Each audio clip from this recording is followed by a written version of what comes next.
이 시간에는 마태복음 6장 9절부터 13절 말씀까지 읽었습니다. 오늘은 주기도문 첫 번째 시간입니다. 이제 오늘부터 3주에 걸쳐서 예수님께서 가르쳐 주신 기도인 우리 주기도문을 좀 살펴보려고 합니다. 먼저 예수님께서 이 기도를 가르쳐 주신 이유가 뭔가, 목적이 뭔가 살펴보겠습니다. 누가복음 11장 1절 말씀 보겠습니다. 시작. 예수께서 한 곳에서 기도하시고 마치심에 제자 중 하나가 여짜오되 주여, 요한이 자기 제자들에게 기도를 가르친 것과 같이 우리에게도 가르쳐 주옵소서. 여기서 말하는 요한이 누구냐? 세례 요한입니다. 당시의 유대인들이나 또 세례 요한의 제자들은요, 모범 기도문을 가지고 있었습니다. 저는 그런 성도님들 많이 만났어요. 이게 기도를 막상 하려고 그러면 잘 안 되잖아요. 평소에 씁니다. 기도문을 써요. 그 다음에 기도하고 싶을 때 그 기도문을 읽습니다. 이 모범 기도문이죠. 옛날이나 지금이나 사람들은 기도하기를 참 어려워합니다. 그래서 기도를 하긴 해야 되는데 어떻게 해야 되는지 2000년 전에 사람들에게도 숙제였던 것 같아요. 그래서 유대인들은 랍비가 만들어준 모범 기도문을 그대로 읽었습니다. 요즘도 로마 가톨릭 우리 천주교회는요, 교회에서 만든 여러 상황에 따라서 하는 모범 기도문이 있어요. 그래가지고 군대 간 아들을 위해서 몸이 아플 때, 속상할 때, 두려울 때 그 읽는 모범 기도문이 있습니다. 세례 요한도 자기 제자들에게 모범 기도문을 줬어요. 이 사실은 오늘 이 누가복음 11장 1절을 통해서 알 수 있어요. 주여, 요한이 자기 제자들에게 기도를 가르친 것과 같이 우리에게도 가르쳐 주시옵소서. 제자들이 부탁하잖아요. 이 제자들이 지금 예수님께 모범 기도문을 요청하는 거예요. 이 요청에 대하여 예수님께서 제자들에게 모범 기도문을 주시는데 그게 뭐냐? 우리가 잘 알고 있는 주님께서 가르쳐 주신 기도예요. 따라서 이 주기도문이 예수님께서 가르쳐 주신 거잖아요. 그래서 어떻습니까? 모든 기도문의 모범 기도문이라고 할 수 있습니다. 그래서 여러분, 정말 기도를 해야 되겠는데 기도가 잘 안 되면 주기도문 외우셔도 돼요. 그 내용을 생각하면서 주기도문을 외우다 보면 은혜를 받고 어떻게 해요? 기도가 열립니다. 제가 해봐서 알아요. 제가 해봐서. 너무 답답하면 기도 안 돼요. 그럴 때 주기도문을 갖다가 내용을 생각하면서 한 번, 두 번, 세 번 이렇게 기도하다 보면요, 기도문이 열려요. 그래서 주님께서 제자들에게 이 주기도문을 주셨는데 이 주기도문을 주신 또 하나의 이유가 뭐냐? 우리 예수님께서 하신 말씀 속에 답이 있어요. 본문 7절부터 8절 말씀까지 보겠습니다. 시작. 또 기도할 때에 이방인과 같이 중언부언하지 말라. 그들은 말을 많이 하여야 들으실 줄 생각하느니라. 그러므로 그들을 본받지 말라. 구하기 전에 너희에게 있어야 할 것을 하나님 너희 아버지께서 아시느니라. 우리 주님이 아셔요.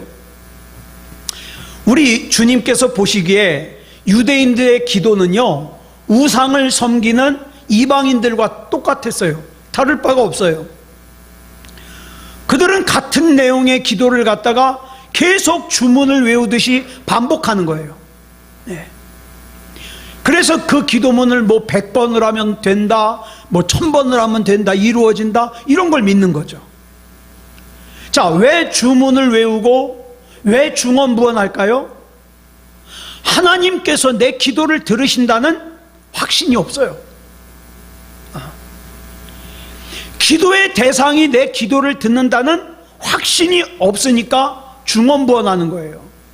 자, 이방인들은 나무나 쇠붙이로 우상을 만들어 가지고 그 우상 앞에 기도를 합니다. 근데 자기가 생각하기에도 이 우상이 내 기도를 들었다는 표시가 없어요. 그러니까 어떡합니까? 기도문을 100번 하자, 기도문을 1000번 하자, 그 반복하는 수를 중요하게 여기게 되는 거죠. 그런데 문제는 살아계신 하나님을 믿는다고 하는 유대인들의 기도도 마찬가지였다 이 말이에요. 말하자면 그 유대인들 역시 하나님께서 내 기도를 들으신다는 확신이 없기 때문에 의심 가운데 기도하는 거예요. 오늘 예수님을 믿는다는 사람들도 마찬가지예요. 예수님께서 내 기도를 들으신다는 확신이 없으니까 어떡합니까? 잘 안 해요. 나한테 굉장히 답답한 문제가 있는데, 심각한 문제가 있는데 자기는 하나님을 믿는데요, 자기는 예수님을 믿는데요, 근데 기도 안 해요. 왜? 들으신다는 확신이 없으니까. 자, 하나님께 자기가 필요한 것을 기도할 때에 반복해서 기도하지 않으면 하나님께서 내가 원하는 것을 까먹을까봐, 내 사정을 모르실까봐 자꾸 강조하는 거예요. 나 이거 필요하다고, 나 이거 있어야 된다고. 여러분, 갓난아기는요 자기에게 필요한 게 뭔지 몰라요. 갓난아기만 그렇습니까? 좀 커서도 마찬가지예요. 제가 며칠 전에 병원에 가가지고 의사 선생님한테 혼나고 왔어요.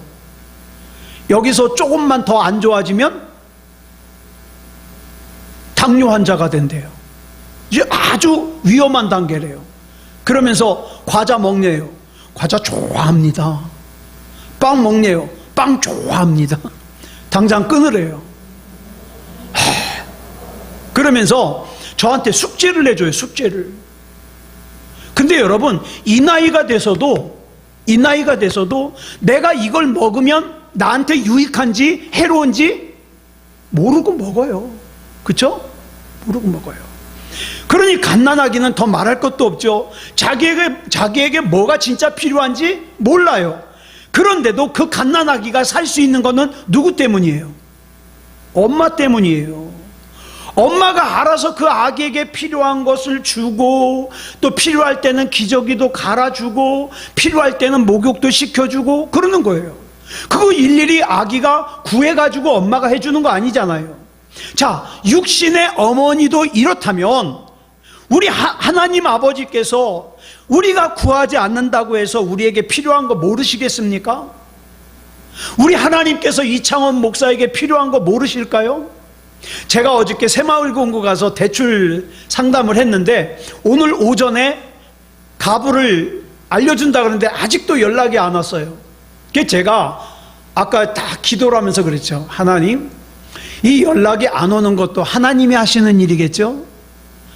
저는 멀리 못 봅니다. 하나님, 그저 하나님이 하시는 일이 옳습니다, 이러고 생각하는 거예요.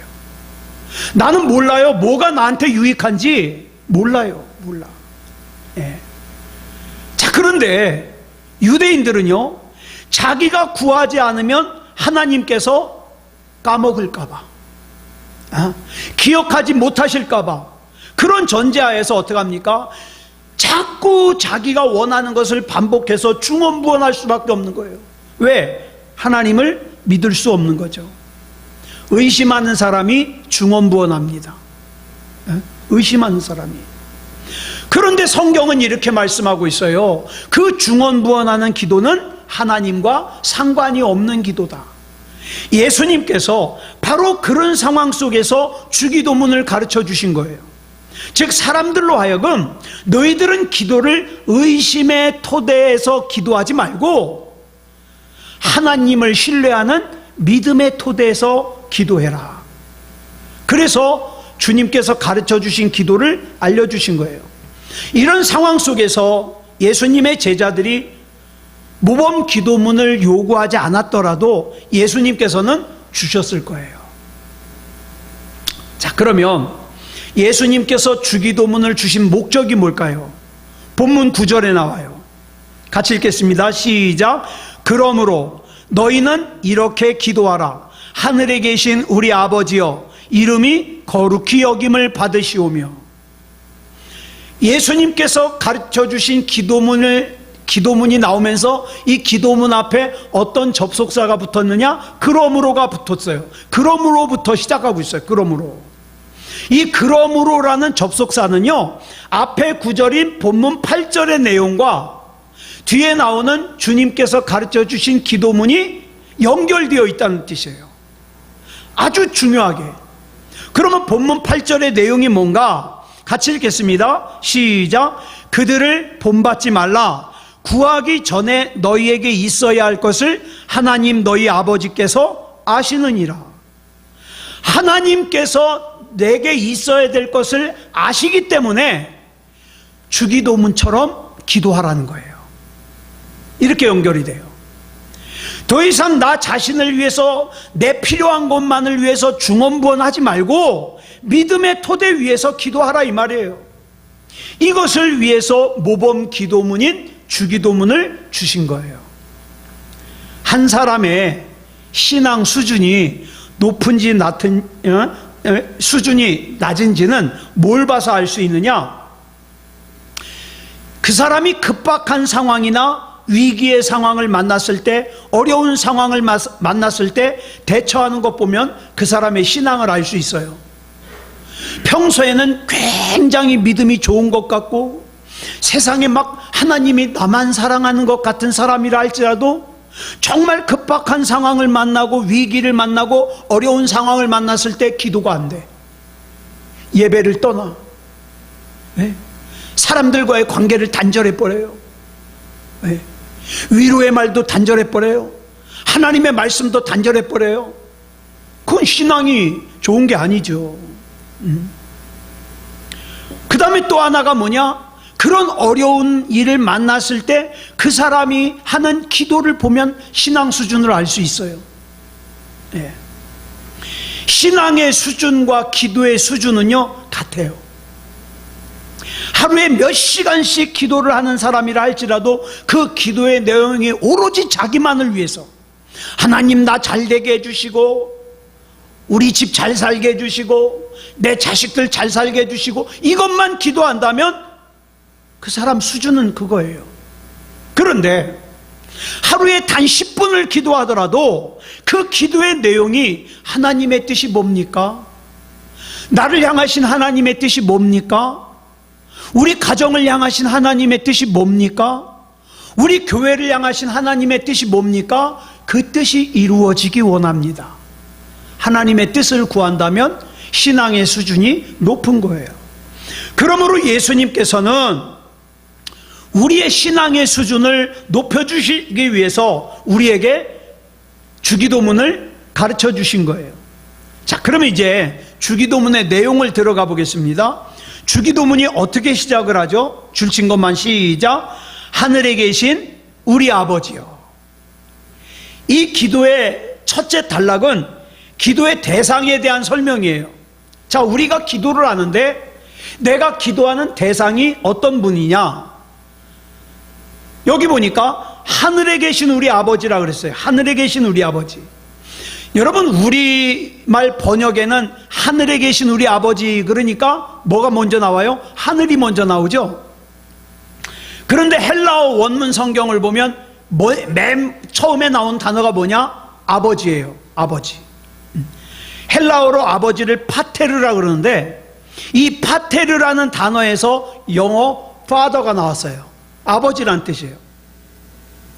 자, 예수님께서 기도를 가르쳐 주실 때에 뭐부터, 어떤 단어부터 나왔냐? 아버지요. 이 아버지라는 호칭에 대해서는 우리는 두 가지로 살펴볼 수 있어요. 첫째, 예수님께서 하나님을 아버지로 가르쳐 주셨다 그래서 하나님은 남자야. 왜? 아버지니까. 이렇게 생각하면 안 돼요. 하나님께서는 당신의 형상대로 사람을 지으셨어요. 만약에 하나님께서 남자만 지으셨다면 하나님은 남자가 맞죠. 근데 여자도 지으셨어요. 여자만 지었다면 여자가 맞죠. 근데 남자도 지으셨어요. 자, 그러나 하나님께서는 당신의 형상을 따라 지으시되 남자와 여자를 지으셨어요. 따라서 하나님의 형상은 남자만도 아니고 여자만도 아니에요. 또 하나님은 부성만 가지지도 않고 모성만 가지지도 않아요. 둘 다 가져요. 여러분, 이단, 하나님의 교회라고 하는 이단 있죠? 안상홍. 이 안상홍, 이 하나님의 교회에서는요, 뭐라고 가르치냐면, 처음에 안상홍이 살아있을 때에는 안상홍이 하나님 아버지라 그랬어요. 그러다 안상홍이 죽었잖아요. 그랬더니 그의 부인인 장길자가 교주가 돼가지고 뭐라 그러는지 아세요? 성경에 보면 하나님의 형상을 따라 사람을 지었는데 사람이 남자도 있고 여자도 있지 않느냐. 그래서 하나님도 아버지가 있고 어머니가 있다. 그래서 안상홍은 하나님 아버지고 장길자 자기는 하나님 어머니라는 거예요. 여러분, 인터넷에 보면 그래서 이 이단에서는 지금 누구한테 기도해요? 하나님 어머니에게 기도해요. 하나님 어머니. 예. 그게 아니에요. 그게 아니에요. 또한 어렸을 때 실제로 제가 예전에 전도사 때 그런 애가 있었어요. 아버지한테 너무너무 잘하면서 상처를 받다 보니까 교회에서 기도를 하는데 하나님 아버지 그러잖아요. 자기 아버지가 생각나가지고 도저히 하나님 아버지가 좋아지질 않는 거예요. 네? 그래서 이런 면에서 우리 아버지들은요, 좀 특히 조심해야 될 필요가 있어요.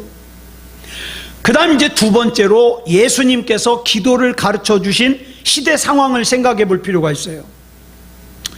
21세기를 살고 있는 우리에게는 하나님 아버지라는 이 호칭이 뭐 그다지 중요하게 여겨지지 않을 수 있어요. 그런데 2000년 전으로 거슬러 올라가면 다릅니다. 예수님께서 부활 승천하신 이후 제자들을 비롯한 초대교회 교인들에게 어떤 일이 일어났죠? 박해가 일어났어요. 가난해요. 굶주려요.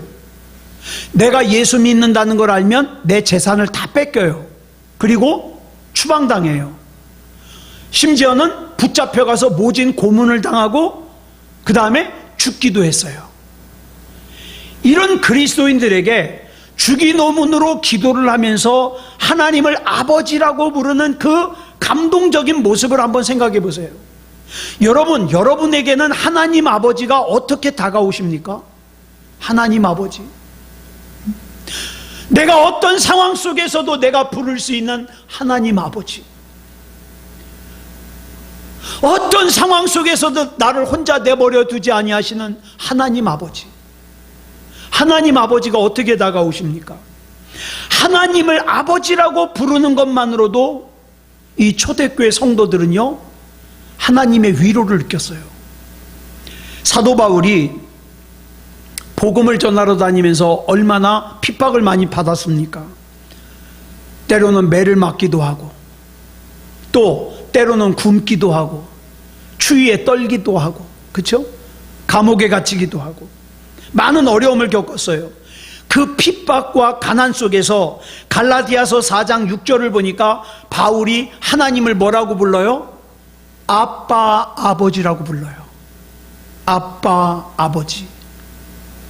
마가복음 14장 6절을 보면 14장 36절을 보면 예수님께서 겟세마네 동산에서 마지막 기도를 들으실 때 하나님을 뭐라고 부르세요?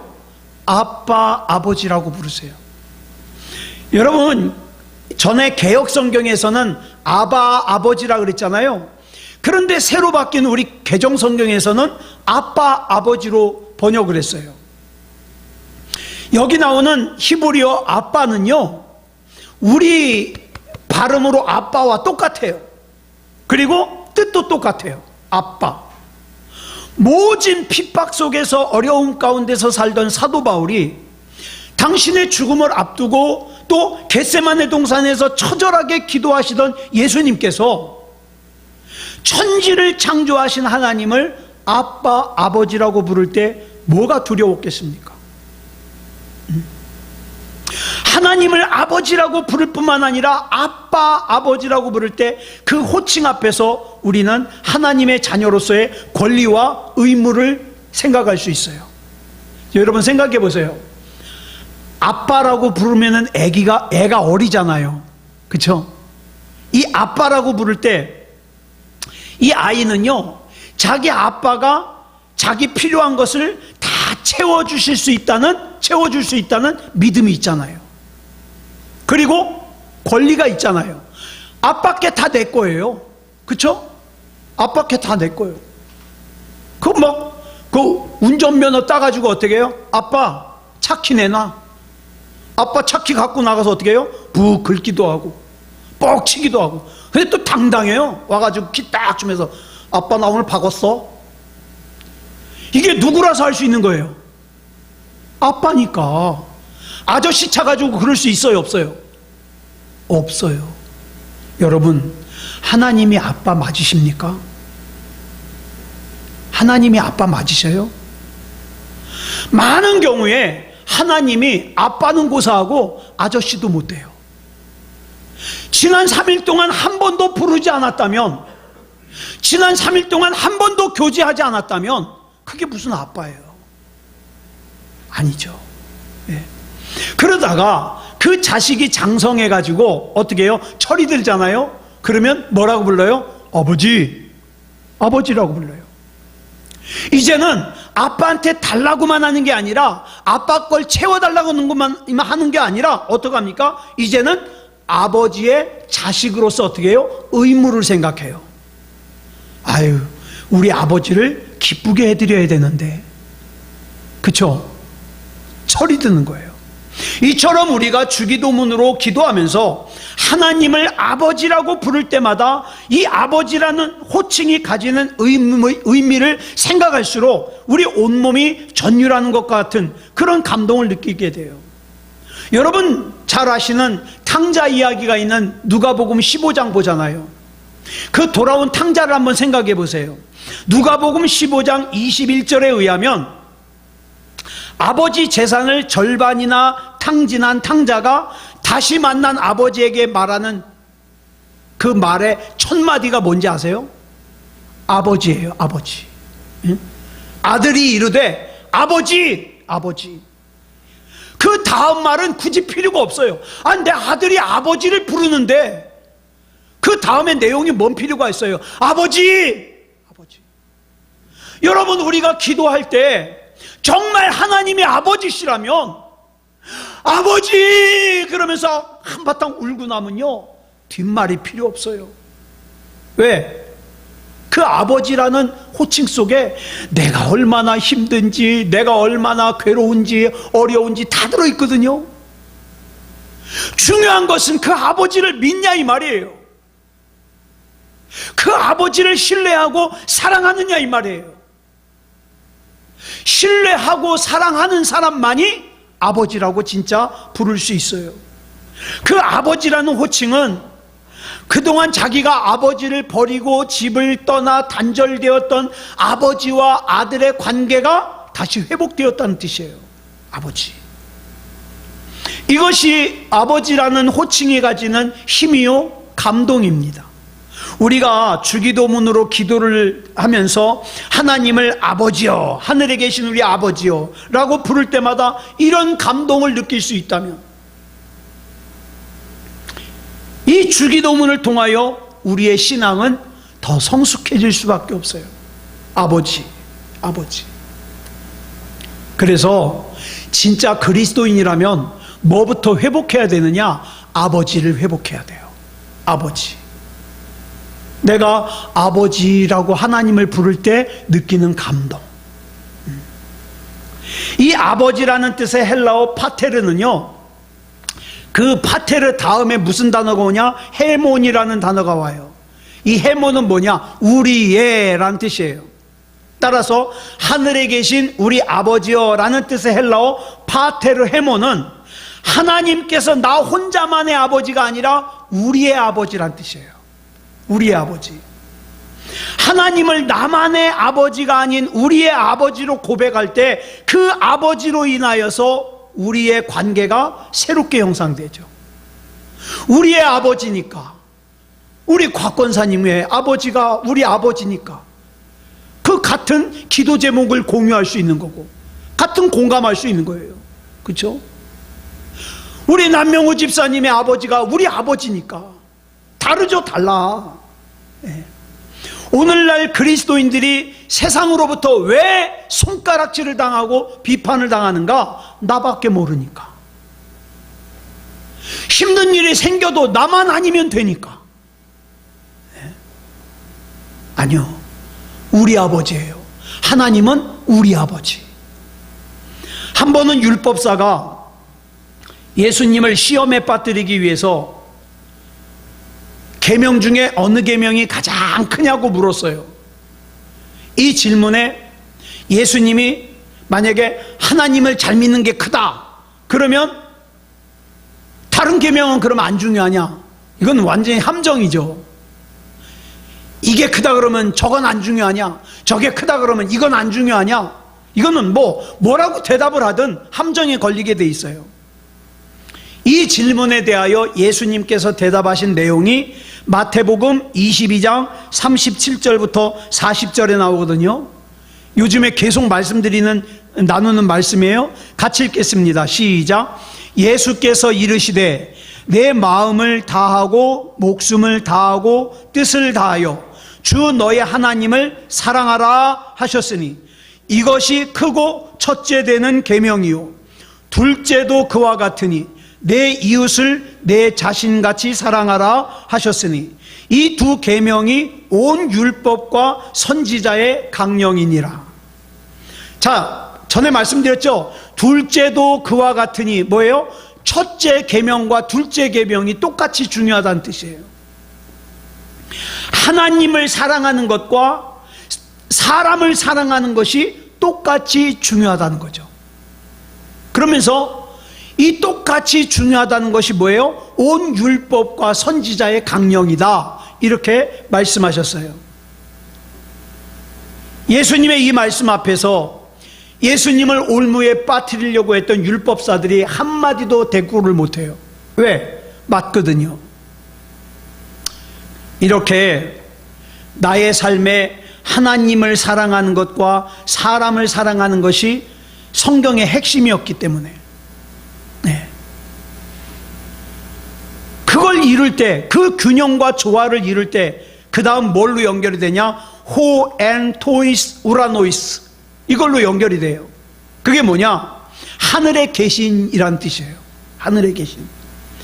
파테르 헤몬, 즉 우리의 아버지가 어떤 아버지냐? 하늘에 계신 아버지다 이 말이에요. 여기서 하늘을 뜻하는 헬라어는 우라노스예요. 근데 헬라어 성경을 보면 우라노이스라고 돼 있어요. 우라노스의 복수예요. 그러니까 정확하게 번역하면 이거죠. 하늘에 계신 우리 아버지여가 아니라 하늘들에 계신 우리 아버지여. 이것도 무슨 의미가 있을까요? 자, 우리가 이것을 신학적인 용어로 편재성이라 그러는데, 유식한 말로 편재성이라 그러는데, 이 말은 무소부재라는 뜻이에요. 하나님이 안 계신 곳이 없어요. 안 계신 곳. 그러니까 초대교회 성도들이 혹독한 박해를 받으면서 하나님을 아버지라고 부를 때 그 호칭 속에서 얼마나 큰 힘과 위로를 얻었겠습니까? 왜? 그 하나님은 하늘들에 계신 하나님이에요. 어디에나 계신 하나님이에요. 지금 이 감옥에도 나와 함께 계신 하나님이에요. 사자에게 물려 죽어가는 현장에서도 그들과 함께 계신 하나님이에요. 그래서 그들은 자신들의 생명을 하늘들에 계시는 아버지께 온전히 맡길 수 있었고, 하늘들에 계시는 아버지께서는 그들의 생명을 책임지시는 거죠. 저는 요즘에 그런 생각을 더 많이 하게 됩니다. 저와 여러분은 이 세상 살면서 언제 무슨 일 만날지 몰라요. 그러면 어떤 아주 위급한 일을 만났을 때 그때 가서 당황할 것이 아니라 우리는 평상시에 하늘들에 계신 하나님께서 지금 나와 같이 계심을 전혀 의심하면 안 돼요. 그 하나님 앞에 나를 맡길 때 그 하나님께서는 나를 책임져 주십니다. 이 말은 하늘은 하나님의 의자고, 자 보세요. 이사야 66장 1절에 보니까 이런 말씀이 나와요. 줄친 것만 시작. 하늘은 나의 보좌요 땅은 나의 발판이니. 이 말은 하늘은 하나님의 의자고 또 땅은 하나님의 발판이라는 의미로서 하나님은 어디든지 다 계시다는 뜻이에요. 여기는 하나님이 안 계실 거야. 이건 하나님이 못 보실 거야. 천만에요. 어디든지 계셔요. 다 보고 계셔요. 이처럼 주님께서 가르쳐 주신 기도를 통해서 하늘에 계신 우리 아버지여 라고 기도할 때마다 온 우주를 초월하신 하나님 아버지를 인식한다면 우리는 어떤 상황, 어떤 처지에 있든지 두렵지 않아요. 두렵지 않아요. 왜? 난 하나님 거고 하나님께서 나를 책임지실 거니까. 어떤 과학자들이 이런 얘기를 하더라고요. 너무 먼 미래를 준비하지 말래요. 이거 과학자들이 그래요. 지금 이 자연 환경이 파괴되는 속도를 보면 이 지구의 정말 파멸 같은 날을 20년 후로 보고 있습니다. 그러니까 20년 뒤는 걱정하지 말래요. 무서운 얘기죠. 네. 뭐 알프스에 지금 막 얼음이 녹아내리고요. 과학자들이 금년에 일어났던 이런 자연 현상들을 사실은 한 20년 뒤에 일어날 줄 알았던 거래요. 근데 지금 막 급속도로 변하고 있는 거예요. 급속도로. 자, 이런 얘기하면 겁이 나죠. 아유, 세상이 어떻게 되려고. 걱정하지 마세요. 그런 말세에 대한 걱정은 수백 년 전에도 했고 수천 년 전에도 했어요. 그러면 우리는 뭐를 생각해야 될까요? 나는 하나님 앞에서 바로 서 있는가? 응? 하나님 앞에서 바로 서 있는가? 부산에 가면 고신대학교라고 하는 신학교가 있어요. 이 고신대학교 앞에 표석이 있는데 이 표석에 라틴어예요. 저게 라틴어로 코람데오라고 써 있어요.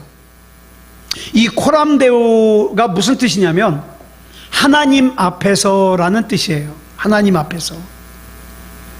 하나님의 사람은 언제나 어디서나 이 코람데오 정신으로 살아야 돼요. 난 지금 하나님 앞에 있다. 하나님 앞에 있는 내가 이런 생각하면 되나? 하나님 앞에 있는 내가 지금 이런 말하면 되나? 하나님 앞에 있는 내가 지금 이런 행동하면 되나? 난 지금 하나님 앞에 서 있는데. 여러분, 한국교회의 위기가 왜 위기냐? 이 코람데오가 없어요. 살아있는 신앙이 뭡니까? 나를 보고 계시는 하나님을 날마다 매 순간마다 의식하면서 나는 하나님 앞에 있다고 생각하면서 말하고 생각하고 행동하는 거거든요. 근데 이게 없으면 죄 짓잖아요. 마음대로 살잖아요. 여러분, 살아있는 신앙이 뭐냐? 나를 보고 계시는 하나님을 인식하는 거예요. 신명기 13장 18절을 보면 이렇게 말씀하고 있죠. 시작. 내가 만일 내 하나님 여호와의 말씀을 듣고 오늘 내가 내게 명하는 그 모든 명령을 지켜 내 하나님 여호와의 목전에서 정직하게 행하면 이같이 되리라. 하나님의 말씀을 듣고 지키면서 하나님이 보시기에 정직하게 살면 하나님께서 번성하게 해주신다 이 말이에요. 여러분이 노후를 걱정하지 않아도, 여러분이 노후를 계산하지 않아도 내가 하나님 앞에서 하나님 말씀을 듣고 지키면서 하나님 보시기에 정직하게 살면 하나님이 책임지신다고요. 예. 그런데 여리고성을 점령할 때 아간이라고 하는 사람은 하나님이 지금 자기를 지켜보고 계시다는 걸 몰랐어요. 그래서 어떻게 했어요? 여리고성에서 아무것도 가지지 말라고 말씀하셨는데 그걸 어기고 여리고성에서 신할산 외투 한 벌, 은 200세겔, 금 한 덩이를 갖다가 훔쳐다가 자기 숙소의 바닥을 파고서 거기다 숨겨놨어요. 그래 어떻게 됐어요? 모든 것을 다 보고 계시는 하나님께서 그 아간을 끄집어내가지고 어떻게 해요? 그의 가족, 그의 가축들이 한 자리에서 돌에 맞아 죽고 불에 태워지잖아요. 여러분, 하나님께서는 지금도 불꽃 같은 눈으로 나를 보고 계십니다. 우리가 이 땅을 살다가 절박한 상황을 만나서 하나님, 나는 하나님이 아니면 안 됩니다. 하나님 붙잡아 주시옵소서. 하나님이여, 나의 아버지 하나님이여 부를 때에 그 하나님이 나의 절박한 기도에 응답하시고 들으시는 하나님이 되려면 코람데오, 지금 내가 하나님 앞에서 바로 살아야 돼요. 바로 살아야 돼요. 요셉이요, 애굽의 종으로 팔려갔는데 자기 주인집 마님 보디발의 아내가 자기를 유혹해와요. 자기를 자꾸 끌어당겨요. 같이 자자는 거예요.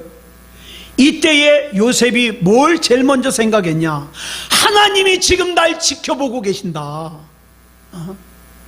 하나님이 지금 날 지켜보고 계시는데 내가 어떻게 이 주인 마님하고 뻘거벗고 죄를 짓겠느냐? 내가 그런 모습을 하나님 앞에 보인다고 생각하니까 끔찍한 거예요. 그래서 어떻게 했어요? 창세기 39장 9절에 보니까 줄친 것만 시작. 내가 어찌 이 큰 악을 행하여 하나님께 죄를 지으리까? 나를 지금 지켜보고 계신 하나님을 모르니까 누군가를 미워하는 거예요. 나를 하나님이 지켜보신다는 걸 모르니까 예배를 우습게 여기는 거예요.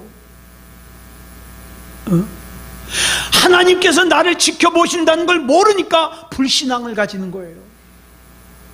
부끄러운 행동을 하는 거예요. 부끄러운 생각을 하는 거예요. 부끄러운 마음을 가지는 거예요. 그러므로 우리는 하늘들에 계신 우리 아버지, 어디에든지 계시는 우리 아버지, 그 어디에나 계신 우리 하나님 아버지께서 항상 나를 보고 계시다는 것을 인식하고 신뢰하고 믿어야 돼요. 내가 나쁜 짓을 안 하면 아버지가 날 보는 게 좋아요, 안 좋아요? 좋아요. 든든해요. 근데 내가 나쁜 짓을 하면 안 좋아요. 여러분은 지금 여러분을 하나님께서 보시는 게 좋습니까? 안 좋습니까? 아버지께서 나를 지켜보시면 어때요? 내가 어려운 일 당하면 나를 보호하시거든요. 누군가가 나를 해코지하면 홍군형을 내거든요. 그러니까 여러분, 하늘들에 계신 아버지께서 나를 보고 계시다는 걸 잊지 않고 여러분, 기도다운 기도를 하는 저와 여러분이기를 그리스도 예수님의 이름으로 축복합니다. 기도하겠습니다. 사랑의 아버지 하나님, 감사합니다. 오늘 주기도문을 첫 번째 시간으로 나눴습니다. 하나님은 나의 아버지십니다. 우리의 아버지십니다. 어디든지 계십니다. 우리 성도들과도 계시고 이 부족한 종과도 계시고 어디든지 계십니다. 또 지켜보십니다. 하나님 앞에 부끄럽지 않게 해주시옵소서. 하나님께서 나를 지켜보시니 내가 무슨 일을 만나도 두려워하지 않고 불안해하지 않고 염려하지 않고 담대하게 해주시옵소서. 사랑의 아버지 하나님, 앞으로의 남은 삶을 하나님 앞에서 더욱더 믿음다운 믿음으로 살게 하시고 하나님께는 영광이요 우리에게는 큰 은혜가 있는 능력이 있는 그런 삶을 살게 해 주시옵소서. 모든 것을 우리 주님 앞에 맡겨드리오며 그리스도 예수님의 이름으로 간절히 기도드려 싸움나이다. 아멘.